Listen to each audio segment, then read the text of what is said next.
Iran has now been facing a week and a half of protests. They started a few days after Christmas, and at this point there are Iranian protesters who are out on the streets, and they are now all throughout the country of Iran. They are now in all of the 20 plus provinces of Iran.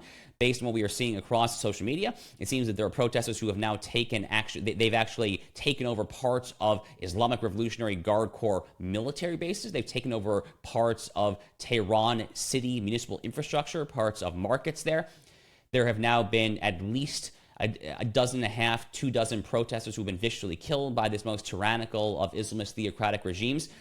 And there's been fascinating reporting coming from the Times of London, a pretty prestigious, well-known British newspaper, that the Ayatollah himself, Khamenei, who is the quote-unquote supreme leader, he's the real leader of this horrific Islamist theocracy, according to the Times of London, Khamenei actually has a plan in place.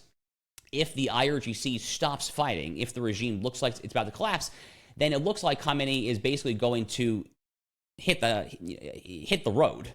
He's going to hit the panic button and make a beeline straight for Vladimir Putin's welcoming warm bosom in Moscow. He'll basically, in that case, Khamenei will basically be trying to do the same thing that Bashar al-Assad did after he was toppled in Damascus, Syria, just over a year ago. Very hard to know exactly how accurate this reporting is, but it does seem pretty clear that this is the most serious uprising against the Iranian regime, at least since the Green Revolution of 2009. During the very early years of the Obama presidency, there were a lot of women who were protesting the hijab as recently as a few years ago in 2022. This happens on a fairly regular basis because the regime is just, frankly, that evil. But this is going on for a while, and they have good reason to be upset. The currency, the rial, has dropped 40%. Inflation is through the roof. The economy is in the toilet. The entire country is heavily sanctioned due to their financing of terrorist activity. There's been a terrible drought, and the country has deeply struggled to provide water, the most basic of bare necessities, to their people there.